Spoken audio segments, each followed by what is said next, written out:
I never knew a single moment could break a life so completely.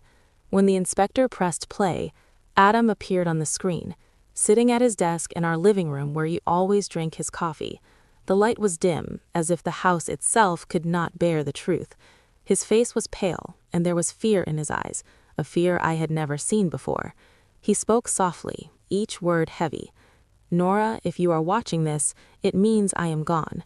My hand rose to my mouth without thinking, and tears fell before I could understand his words. It felt as if my heart had stopped, as if time itself had paused. "My death will not be an accident," he continued. "Someone wants to silence me." The room felt smaller, the air thick.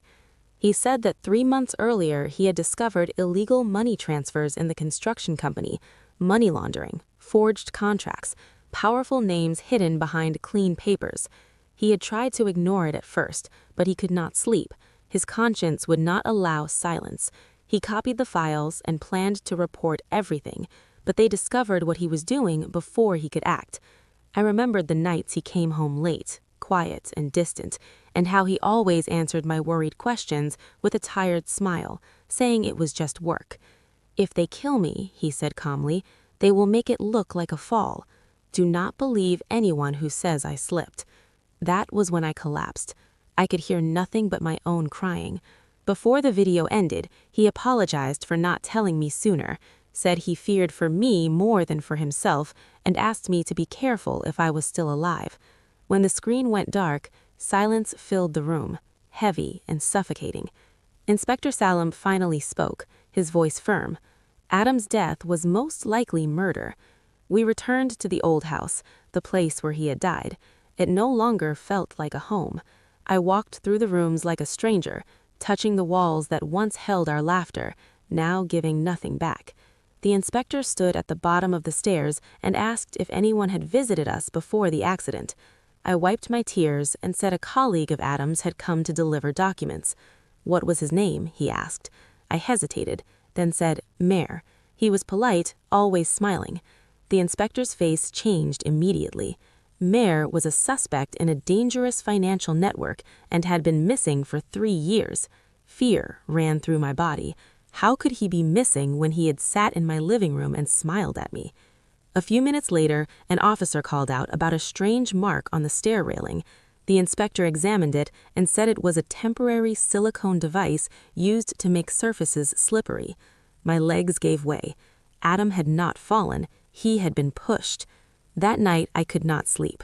I listened to everything Adam had left behind: emails, hidden recordings, photos of forged contracts, and names repeated again and again.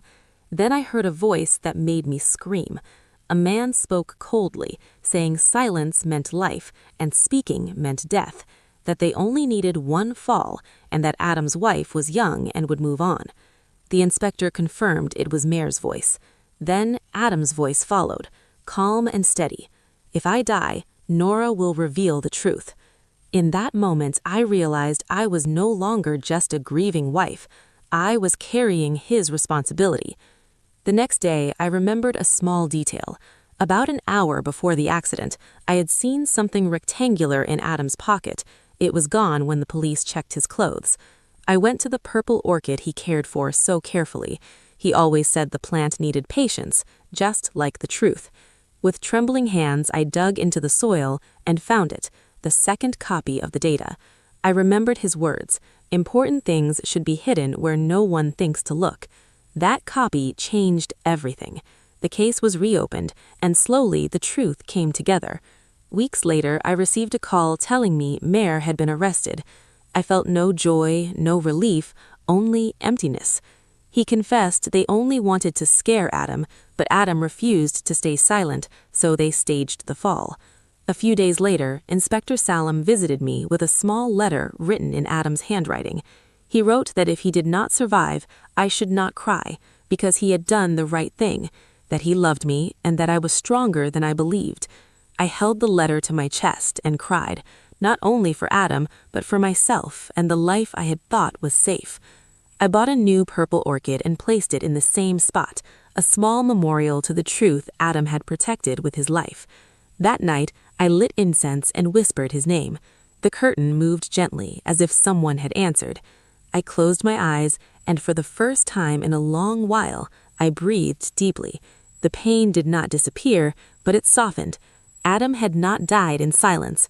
He had died standing with the truth, leaving me the courage to live after him.